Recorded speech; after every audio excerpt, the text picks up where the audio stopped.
മറിയത്തെ വണങ്ങുന്നതിനുള്ള ഏറ്റവും സാധാരണമായ രീതി കൊന്ത ചൊല്ലുക എന്നതാണ്.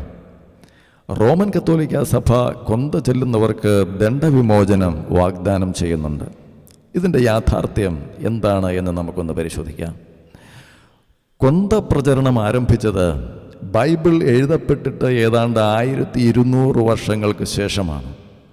മറിയം ഡൊമിനിക്കിൻ്റെ അടുത്തു ചെന്ന് തന്നോടുള്ള ഭക്തി പ്രചരിപ്പിക്കുവാൻ അഭ്യർത്ഥിച്ചു എന്നാണ് കഥകൾ. കൊന്ത നമസ്കാരം അഥവാ ജപമാല ചൊല്ലുന്നതാണ് കുടുംബ പ്രാർത്ഥന എന്നാണ് ഇന്ന് പലരുടെയും ധാരണ. നിശ്ചിത തവണ കൊന്ത ചൊല്ലി ഒരേ പ്രാർത്ഥന ഉരുവിട്ടാൽ പ്രത്യേക ആത്മീയ ആനുകൂല്യങ്ങൾ, അതായത് ദണ്ഡവിമോചനം ലഭിക്കും എന്ന ദൈവവചന വിരുദ്ധമായ വിശ്വാസമാണ് ഇത്തരം ചിന്തകളുടെ എല്ലാം പിന്നിൽ. ദൈവവചനത്തിൽ ഇതിന് യാതൊരു അടിസ്ഥാനവുമില്ല എന്ന് ബൈബിൾ പഠിക്കുന്നവർക്ക് മനസ്സിലാകും. ഇതൊക്കെ ചെയ്യുന്നവർ വാസ്തവത്തിൽ ബൈബിളിൽ എന്താണ് പറഞ്ഞിരിക്കുന്നത് എന്ന് ബൈബിൾ മറിച്ചു നോക്കുവാൻ പോലും മടി കാണിക്കുന്നവരാണ്. ഇത്തരം ഭക്താഭ്യാസങ്ങളിൽ വാസ്തവത്തിൽ അവരെ തളച്ചിട്ടിരിക്കുകയാണ്. മറ്റൊന്നിനും അവർക്ക് സമയം കിട്ടുന്നില്ല. വാസ്തവത്തിൽ ജപമാലയുടെ ഉള്ളടക്കം ദൈവവചന വിരുദ്ധമാണ് എന്ന് നാം അത് പരിശോധിച്ചാൽ മനസ്സിലാകും. ജപമാലയിലെ അനേകം പ്രാർത്ഥനകൾ സത്യവിരുദ്ധമാണെന്ന് വിവേകമതികൾക്ക് പ്രഥമദൃഷ്ട്യാ മനസ്സിലാക്കാം. മറിയത്തെ തമ്പുരാൻ്റെ അമ്മ എന്ന് വചനവിരുദ്ധമായി അഭിസംബോധന ചെയ്യുകയും പാപികളായ ഞങ്ങൾക്ക് വേണ്ടി ഇപ്പോഴും ഞങ്ങളുടെ മരണസമയത്തും തമ്പുരാനോട് അപേക്ഷിക്കണമേ എന്ന് മറിയത്തോട് പ്രാർത്ഥിക്കുകയും ചെയ്യുന്നു.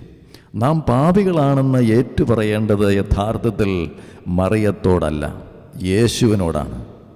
മറിയത്തെ സ്തുതിക്ക് യോഗ്യയായ കന്യകയെ, നിർമ്മല ദന്തം കൊണ്ടുള്ള കോട്ടയെ, സ്വർണാലയമേ, ഉഷകാല നക്ഷത്രമേ, സമാധാനത്തിൻ്റെ രാജ്ഞി, ശ്ലീഹന്മാരുടെ രാജ്ഞി, മാലാഹാമാരുടെ രാജ്ഞി, സ്വർഗത്തിൻ്റെ വാതിലെ, വാഗ്ദാനത്തിൻ്റെ പേടകമേ എന്നിങ്ങനെ പല അപദാനങ്ങളാൽ വർണ്ണിച്ച് സ്തുതിക്കുകയാണ് അവർ ചെയ്യുന്നത്.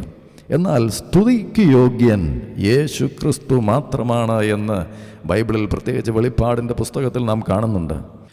യേശുവിനെ 3 ദിവസം വിട്ടു നിന്നിട്ടും യേശു കൂടെയില്ല എന്ന് മനസ്സിലാക്കാൻ കഴിയാതിരിക്കുകയും ബാലനായ യേശു പറഞ്ഞ കാര്യം പോലും മനസ്സിലാക്കാൻ കഴിയാതിരിക്കുകയും ചെയ്ത മറിയത്തെ ബോധജ്ഞാനത്തിൻ്റെ സിംഹാസനം എന്ന് വിളിക്കുന്നത് വാസ്തവത്തിൽ ഒരു കളിയാക്കൽ തന്നെയാണ്.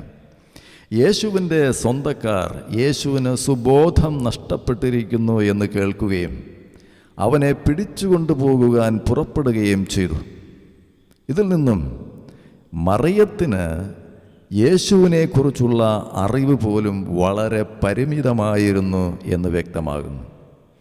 വീണ്ടും കന്യാത്വത്തിന് ഭംഗം വരാത്ത മാതാവേ എന്നുള്ള പ്രസ്താവനയും ദൈവവിരുദ്ധമാണ്, ദൈവവചനത്തിന് ചേരാത്തതാണ്. ഞങ്ങളുടെ ആനന്ദത്തിൻ്റെ കാരണമേ, ക്രിസ്ത്യാനികളുടെ സഹായമേ, പാപികളുടെ സങ്കേതമേ, സ്വർലോക രാജ്ഞി എന്നിങ്ങനെ മറിയത്തെ വിശേഷിപ്പിക്കുന്നതും തികച്ചും ദൈവവചന വിരുദ്ധമാണ്. ഇതെല്ലാം അർഹതയില്ലാത്തതും അനാവശ്യവുമായ പ്രശംസകളാണ്, ദൈവദൂഷണമാണ്. നമ്മുടെ ആനന്ദത്തിൻ്റെ കാരണം കർത്താവ് ഈശോ മിശിഹായാണ്. അങ്ങയുടെ സന്നിധിയിൽ ആനന്ദത്തിൻ്റെ പരിപൂർണതയുണ്ട്, അങ്ങയുടെ വലത്തുകൈയിൽ ശാശ്വതമായ സന്തോഷമുണ്ട് എന്നാണ് സങ്കീർത്തന പുസ്തകം 16-ാം അധ്യായത്തിൽ നാം വായിക്കുന്നത്. കർത്താവിൽ ആനന്ദിക്കുക, അവിടുന്ന് നിൻ്റെ ആഗ്രഹങ്ങൾ സാധിച്ചു തരും എന്നും സങ്കീർത്തന പുസ്തകങ്ങൾ നാം വായിക്കുന്നുണ്ട്.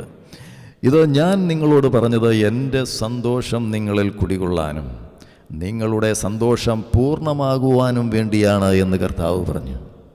നിങ്ങളെപ്പോഴും നമ്മുടെ കർത്താവിൽ സന്തോഷിക്കുവിൻ, ഞാൻ വീണ്ടും പറയുന്നു, നിങ്ങൾ സന്തോഷിക്കുവിൻ. അപ്പോൾ നമ്മുടെ സന്തോഷത്തിൻ്റെ കാരണം കർത്താവാണ്, വേറെ ഒരു വ്യക്തിയുമല്ല. അത് ഡിവൈഡ് ചെയ്യാൻ പാടില്ലാത്തതാണ്. അപ്പോൾ ക്രിസ്ത്യാനികളുടെ സഹായം, സന്തോഷം മറിയമല്ല, കർത്താവാണ്, യേശുവാണ്, ദൈവപ്രത്യക്ഷതയാണ്, ദൈവപുത്രനാണ് എന്ന് നാം മനസ്സിലാക്കണം. എനിക്ക് സഹായം കർത്താവിൽ നിന്ന് വരുന്നു, ആകാശവും ഭൂമിയും സൃഷ്ടിച്ച കർത്താവിൽ നിന്ന് എന്നാണ് സങ്കീർത്തനം പറയുന്നത്. പാപികളുടെ സങ്കേതം മറിയമല്ല, യേശുവാണ്. എൻ്റെ അടുക്കൽ വരുന്നവനെ ഞാൻ ഒരിക്കലും തള്ളിക്കളയുകയില്ല എന്ന് കർത്താവ് പറഞ്ഞിട്ടുണ്ട് യോഹന്നാൻ്റെ സുവിശേഷം 6-ാം അധ്യായത്തിൽ. ആ യോഹന്നാൻ തന്നെ തൻ്റെ ലേഖനത്തിൽ 1-ാം ലേഖനത്തിൽ 2-ാം അധ്യായത്തിൽ പറയുന്നു, എന്നാൽ ആരെങ്കിലും പാപം ചെയ്യാനിടയായാൽ തന്നെ പിതാവിൻ്റെ സന്നിധിയിൽ നമുക്ക് ഒരു മധ്യസ്ഥനുണ്ട്, നീതിമാനായ യേശു ക്രിസ്തു. അപ്പോൾ കത്തോലിക്കാ സഭയിൽ അതുപോലെയുള്ള സമുദായ സഭകളിൽ അവർ ചെയ്യുന്നത് കർത്താവ് മാത്രം അർഹിക്കുന്നതും കർത്താവിന് മാത്രം കൊടുക്കേണ്ടതുമായ വിശേഷണങ്ങൾ തട്ടിയെടുത്ത് മറിയത്തിന് കൊടുക്കുന്നു. മറിയത്തെ ഇത്തരം വിശേഷണങ്ങൾ ഉപയോഗിച്ച് അനേക തവണ വാഴ്ത്തി സ്തുതിക്കുമ്പോൾ വാസ്തവത്തിൽ പിതാവായ ദൈവത്തെയും യേശുവിനെയും ഓർക്കുന്നത് വളരെ ചുരുക്കമായിട്ട് മാത്രമാണ്. അവിടെ തന്നെ അതിൽ എന്തോ അപാകതയുണ്ട് എന്ന് ചിന്തിക്കുവാനുള്ള സുബോധം, സാമാന്യ ബുദ്ധി ഇവർ കാണിക്കാത്തത് എന്താണ് എന്നാണ് ഏറ്റവും അത്ഭുതകരമായ കാര്യം. വാസ്തവത്തിൽ ചരിത്രത്തിലെ യഥാർത്ഥ മറിയം ജപമാല കണ്ടിട്ടില്ല, ചൊല്ലിയിട്ടില്ല, ചൊല്ലാൻ പറഞ്ഞിട്ടുമില്ല. നിങ്ങൾ വിജാതീയരെ പോലെ ഒരേ പ്രാർത്ഥന ഉരുവിട്ടുകൊണ്ടിരിക്കരുത് എന്നാണ് യേശു നമ്മെ പഠിപ്പിച്ചത്. മത്തായിയുടെ സുവിശേഷം 6-ാം അധ്യായത്തിൽ നാം കാണുന്നുണ്ട്. കാരണം അത് ദൈവവിരുദ്ധമാണ്. യഥാർത്ഥ മറിയം ജപമാല ചൊല്ലിയിട്ടില്ല, ജപമാല കണ്ടിട്ടില്ല. യഥാർത്ഥ മറിയം ജപമാല ചൊല്ലുവാൻ ആരോടും പറഞ്ഞിട്ടുമില്ല. അതിൻ്റെയൊക്കെ തെളിവെന്തായിരിക്കുന്നത്? ഒരു അടിസ്ഥാനവുമില്ലാത്ത കാര്യങ്ങളാണ്. യഥാർത്ഥ മറിയം ജപമാലയുടെ രാജ്ഞിയല്ല. അതിനാൽ നാം സ്വയം വഞ്ചിക്കപ്പെടാതിരിക്കാനും വഞ്ചിക്കാതിരിക്കാനും ശ്രദ്ധിക്കണം.